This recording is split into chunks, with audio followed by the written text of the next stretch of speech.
Well, this is kind of the modern generation of drones, so we're very proud as a San Diego company, Aerial Mob, to have been in that first batch of companies to get legal approval to fly these for closed set filming. And no kidding, we talk about the arc of aviation history. And it's a fairly short arc if you think about from the Wright brothers on, but it goes back farther, right? It goes back to inspirational folks drawing pictures, and you know, the Da Vinci exhibit is at the San Diego Air and Space Museum right now. To be clear, you applied for and received the first exemption under Section 333 of the Reauthorization Bill of 2012, signed by President Obama, and that allowed you guys to go do cool stuff legally. Now, weren't other people just doing it without legal authority before that? Absolutely, and us included, to be quite honest. Like everybody, we were doing this as hobbyists. We would go out there and, to the best of our ability, fly drones in the national airspace. And at some point, we decided to be professional. We had to go and get true approval, and we actually stopped functioning, stopped getting paid, and spent a lot of time, money, and effort, and irritation by our wives, of course, to get across that finish line of legal approval to fly in the United States. In 1958, we had the dawning of the jet age, right? So we had this first advance was really in World War I. We went from one Wright flyer to fleets of them over every battlefield in Europe in 9 years. And that technology came home from war with no regulatory framework whatsoever. And then in World War II, we had the emergence of jet technology, and that came home with catastrophic results. And the regulators at the time gave us the FAA Authorization Act, the Federal Aviation Act of 1958, and really established enough breathing room for the next generation of technology. And I think that's important to recognize that the FAA has been regulating this entire space for decades. And large stable companies like Northrop Grumman, General Atomics, Reference Technologies have been looking at this for decades. So this is not something new, and we look at local regulations, those are sometimes at odds. Other attorneys on the panel, what do you think about preemption as applies to unmanned aircraft and local ordinances like the ones in Colorado? You want to talk about unmanned aircraft? You want to talk about spacecraft? Well, I know you're a space guy, but really in space, you guys have been doing unmanned remote sensing for 60, 70 years. Yeah, well, actually, we've been doing unmanned. The people born when unmanned space vehicles were launched are about to collect Social Security. So we've been doing unmanned for quite some time. In fact, I think the latest number from NASA is they have up to 1,000 plus unmanned launches and missions. So unmanned has been around for a while in space. The difference being is now we have an issue with space traffic management. A panel like this, where you have legal experts, engineering experts, entrepreneurs like Mr. Bishop, Mr. Blue, I'd like to get your perspective first as an engineer about what's happening in the next segment in the arc of aviation history. Where are we? Where are we going? In terms of aviation history, I would argue that there are multiple elements. The first one is, of course, unmanned aircraft. There are other elements. We're starting to see a lot of conversations about supersonic transport, starting to see a lot about how do we make aviation more environmentally friendly. It's unclear how to really take out the environmental impact out of aviation operations. I believe that unmanned aircraft are going to be a test on the flexibility of our society, but also on the federal regulations. We have, as a society, just assumed that a human should be the center of all our technology, and therefore much of the regulations that we have come up with are designed and assume the presence of a human. And so we need to understand how we can upgrade or update those regulations to the point where we can remove the human from physically being in the cockpit. What's next? How do we leverage the lessons we've learned from decades in space, the engineering solutions that are being brought forward by the engineers, and make those for social and economic benefit? I'm a product of the 50s, so I grew up with the Apollo program, landing on the moon, etc. I got into the unmanned aerial systems world about 5 years ago. 2 years ago, I would use two adjectives in many of my sales presentations or industry presentations.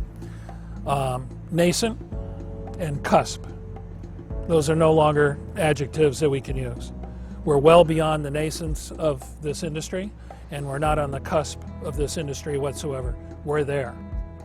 We have moved, companies like mine, so fast with technology that it's gotten ahead of regulation. And in our state of Colorado, there have been many drives to formulate laws to regulate unmanned aircraft in the areas of privacy and industry itself. But we have been very successful through legal processes to fight these endeavors. Not that they don't have merit, but they were not well thought out. And so from this point forward, I think it is absolutely a necessity that the law and our legal enterprises work with industry to ensure that that continues. We have a plethora of applications that this technology can bring to the marketplace. And if it's impeded by government, we will end up being second, third, or fourth ranked in the world. Pivoting now to Austin Blue, I was not able to copy down all of the items in your title, but I believe there were 4 or 5 things you were doing. Do you mind running through those carefully, unpacking them just a little, and then maybe focusing on the one that's most specifically applicable to this panel?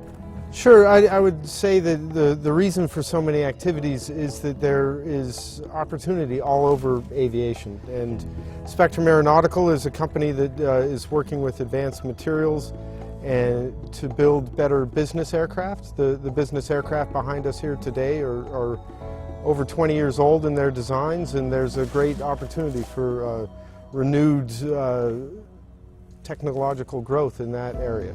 Well, another company I'm involved with, SciFly, does work with advanced aerial sensors, and one of the things we do there is a lot of oceanographic research, which San Diego is a great place to do that, and also a lot of work on the Sea of Cortez in Mexico and on the Colorado River estuary, which is a great example of the international flavor of our region and really all the great science, both from biodiversity, but also from an aviation technology point of view. Cool. So we've covered, I think, 2 of the 9 or 12 that you were involved in? Well, I've got 2 others that I'd like to mention. One is Peregrine Systems, which is a very simple, low-cost, multi-purpose vehicle with a parafoil. So it looks a little bit like a flying dune buggy, and it's a lot of fun, and we think it's got a lot of applications. And that brings us finally to... So I'm also working with something that I think is important and draws together a lot of the important aspects of aviation, and that is, of course, finance. And I'm working with a company called Elix Aviation, developing different financial mechanisms that can be used for different kinds of special mission aircraft and also unmanned aircraft. And that's something that we're going to start seeing increasingly. From the far end there, how long until we have intermodal, international, unmanned cargo? Probably in the next 2 or 3 years. There's already cargo going to the International Space Station, but in mass, you're looking at the next 2 to 5 years where SpaceX will be ramped up with their Falcon Heavy. You've got Blue Origin that's going to be launching, and even Virgin Galactic that is priming itself on 5-minute space flights for space tourism. They're going to use that same spacecraft. Instead of tourists, they're going to fill it up with cargo. So I would say within the next 2 to 5 years, you're going to see a real ramp up of cargo. I'll say 5 years. Well, Roger? It's going to be less. There's a company in Spain right now, 3 months ago, did its first flight. It's a twin engine, carries 8,000 pounds of cargo. It was initially designed to do water drops on fires, but given the lack of fires in certain areas, it doesn't get a lot of flight time for that application. And what they found, with a removable module, they can now do deliveries. 8,000 pounds, twin engine, several hundred, almost 1,000 miles in duration, unmanned, is being done test-wise. So I would say within 2 years, we're going to see some limited licensing, not across metropolitan areas, but say across Kansas, Nebraska, St. Louis to Denver, ideal route. Let me wrap with this, and it's going to be one last question for you.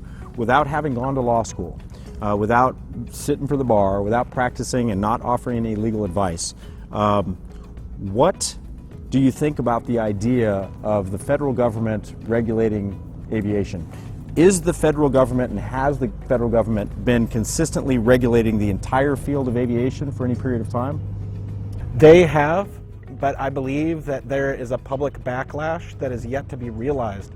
And so us as people that operate in the real world and have to go out and interact with the public on a daily basis and feeling the backlash that we personally get, I think there's a complete disconnect with what we're talking about and the public and law. And all of those things have yet to talk to each other, and it'll be very interesting. So I believe there's an absolute, complete disconnect between lawyers, government, and public sentiment.